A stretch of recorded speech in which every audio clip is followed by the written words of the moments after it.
Aujourd'hui, nous allons voir comment fonctionne the present perfect. The present perfect est un temps qui est constitué de l'auxiliaire have au présent plus le verbe -en. Cette terminologie a été choisie par les linguistes parce que le en apparaît dans certains participes passés tels que chosen, eaten. Alors, les participes passés, dans la liste de verbes irréguliers, se trouvent à droite. Nous avons en premier la base verbale, le prétérit et après la liste des participes passés.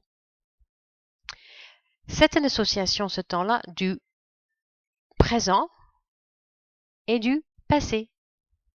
C'est le verbe là, qui est porteur de la dimension du passé, alors que c'est l'auxiliaire qui est porteur de la dimension du présent. Donc, cette association est paradoxale parce que ça permet de faire un lien entre le passé et le présent qui normalement s'opposent. Mais en fait, quelque part, c'est un peu comme s'il y a un fil conducteur qui permet de faire le lien entre le passé et le présent. Et ça, c'est très important de garder en tête. Alors, il y a plusieurs phrases affirmatives, négatives, interrogatives. On va voir comment ils fonctionnent. On va commencer par la phrase affirmative. Donc, la phrase affirmative, c'est le sujet, l'auxiliaire have plus le participe passé et la suite à la phrase. C'est tout simple. Les phrases négatives, ici, vous remarquerez, comme toujours en anglais, ça ne déroge pas la règle, c'est l'auxiliaire qui prend la négation. Ici, et n'est pas le participe passé, ou ni le verbe. Vous voyez, c'est comme le participe passé, il reste.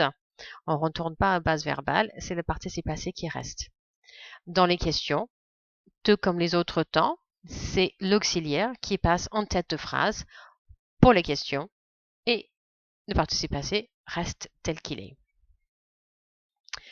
Le present perfect est utilisé pour trois raisons. La toute première raison, c'est ce qu'on appelle en anglais the unfinished past, ou un passé non terminé. Donc là, nous avons ici, sur le petit dessin, nous avons Jill en haut à droite qui est partie en vacances à Londres. D'accord? Comme je marque ici, Jill est en vacances à Londres. Elle est là maintenant. Elle est arrivée à Londres lundi et aujourd'hui, c'est vendredi. Donc, sur l'axe du temps que je vous ai mis, ici, ceci représente le passé. Ça aurait pu être plus large parce que le passé, depuis sa naissance, aurait pu être plus large vers la gauche. Mais ce qui m'intéresse particulièrement, c'est la période du lundi à vendredi. Donc, je peux simplement commencer par dire She is in England now. J'utilise le présent. C'est un temps qui est plutôt banal. C'est simplement un fait. Ça me montre qu'elle est à Londres, mais ça ne me donne pas plus d'informations. Donc, c'est limité ce que ce temps peut me donner. Néanmoins, le present perfect, c'est beaucoup plus riche parce que ce temps-là, vous voyez, ça me permet d'utiliser la notion de unfinished past.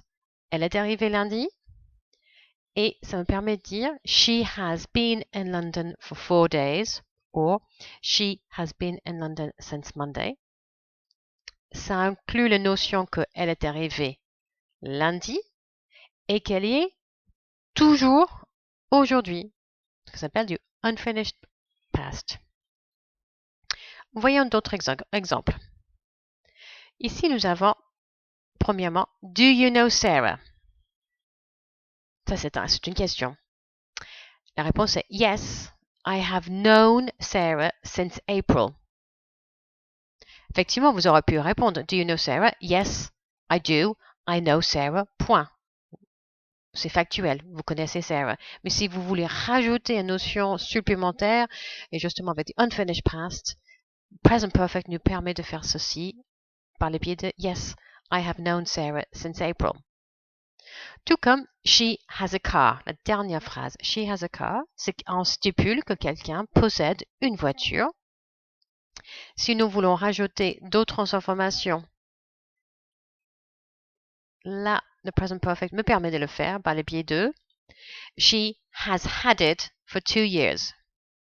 Là, je vois que je n'ai pas simplement le fait qu'elle possède la voiture qui m'intéresse, mais le present perfect me permet également de non mentionner depuis combien de temps elle possède la voiture. Donc, elle l'a toujours. Ça implique que la personne a encore la voiture. Vous remarquerez que nous avons l'auxiliaire have avec le verbe have dans sa forme de participe passé, verbe irrégulier. Donc attention, il y a l'auxiliaire et le verbe. Dans le dernier exemple, le tout premier qui est marqué sur la fiche, c'est Bob and Claire are married. Bob et Claire sont mariés, c'est un fait. Ils sont en couple, ils sont mariés. Je peux néanmoins avoir recours d'une volonté d'expliquer qu'ils sont mariés depuis un certain temps. Et là, c'est nouveau le present perfect qui me permet de le faire par le biais de Bob and Claire have been married for 10 years. Present perfect me permet également de parler d'experience. J'ai également refait un tableau où nous avons the past, là c'est, hop, je vais mettre en français, le passé, et aujourd'hui, le présent. Vous voyez? Donc, le passé, vous voyez, c'est borné. C'est parce qu'à un moment donné, on vient au monde et ça continue aujourd'hui. On est toujours là, donc c'est pas borné par aujourd'hui. Ça continue, nous sommes encore là. Donc, quand on parle d'experience, le present perfect me permet de parler d'un événement au passé. Le moment où ça a eu lieu n'a pas d'importance, mais ça peut arriver à nouveau. Exemple, I have written 3 books. Donc, si je prends, hop, ça peut être là dans ma vie, à un autre moment ici, et peut-être bien plus tard dans ma vie. Hop. Le moment où j'ai écrit les livres, où j'ai écrit un livre n'est pas important. Ces 3 moments. Ce qui est important de savoir, c'est que je l'ai fait, j'ai vécu cette expérience à 3 reprises et que je peux toujours le faire. À l'inverse que si j'avais dit I wrote 3 books. I wrote 3 books, ça veut dire que vous le bornez au passé. Vous faites une coupure nette avec le présent et vous le bloquez au passé. Ici, c'est pas pareil. Nous laissons la possibilité de le refaire. C'est pourquoi il y a un lien avec le présent. Tout comme, je mets ici, they have been to Spain twice. Donc, à 2 reprises, ils ont été en Espagne. À nouveau, l'importance n'est pas dans savoir à quel moment ils ont été en Espagne. Ce qui est important de savoir, c'est que nous savons qu'ils ont vécu l'expérience de se rendre en Espagne à 2 reprises et qu'ils peuvent toujours le faire. La troisième utilisation, c'est result of a past action. Donc, c'est le résultat au présent d'une action qui a eu lieu au passé. Je vais vous donner un autre exemple pour vous montrer plus clairement. Ici, nous avons tout en haut un monsieur qui nous montre des chaussures qui sont sales. Donc, c'est pour ça qu'il utilise le présent. His shoes are dirty. On le voit par la suite en train de nettoyer ses chaussures. He is cleaning his shoes. Et nous voyons au présent le résultat de l'action passée, qui était le nettoyage de ses chaussures, avec I've cleaned my shoes. Et vous voyez, he has cleaned his shoes. C'est le résultat qui m'intéresse. Vous voyez le lien qui reste encore entre le passé, nos liens, notre fil, qui nous lien du passé avec le présent. Tout comme dans le deuxième exemple, they are at home. Ils sont à la maison ou chez eux. They are going out. Donc on les voit sortir. Ils sortent, ils sont en train de sortir. Et là, on voit le résultat. They have gone out. Ils sont sortis. Ce qui nous intéresse, c'est pas le fait de partir, c'est le résultat qu'on constate suite à une action passée. Il y a quelques adverbes avec lesquels on utilise le present perfect.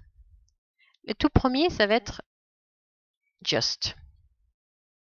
I've just had dinner. Alors, just est très intéressant parce que c'est à l'instantané, ça vient d'arriver, et ça traduit le lien avec le présent. Il n'y a pas de coupure entre le passé et le présent. On remarque où il se situe. Just, il se situe entre l'auxiliaire et le participe passé. Idem avec On va prendre l'autre.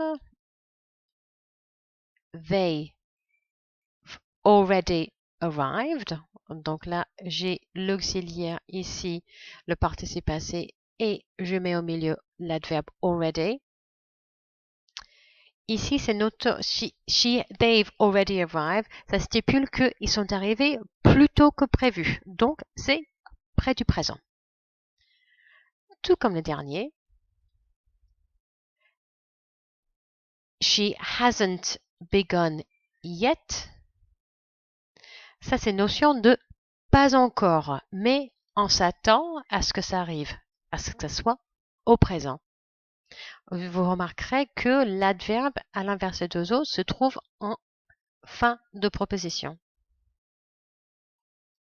Donc, pour conclure, on va comparer le prétérit et VED avec VEN. D'accord? Donc, j'ai mis deux exemples. We arrived at 10 a.m.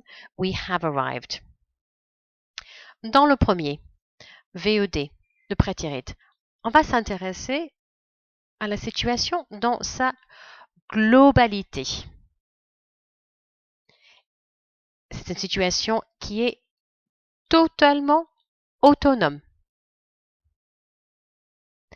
Et surtout, il est en rupture, cette autonomie est due à une rupture avec le présent. D'accord? C'est un événement qui est en rupture avec le présent. Ça, c'est très important. À l'inverse de VEN, la situation, ou le procès, si vous voulez, n'est pas vu dans sa globalité.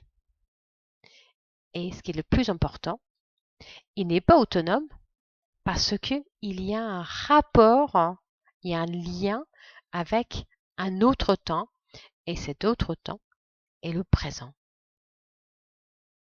J'espère que cette vidéo vous a permis de comprendre comment fonctionne the present perfect.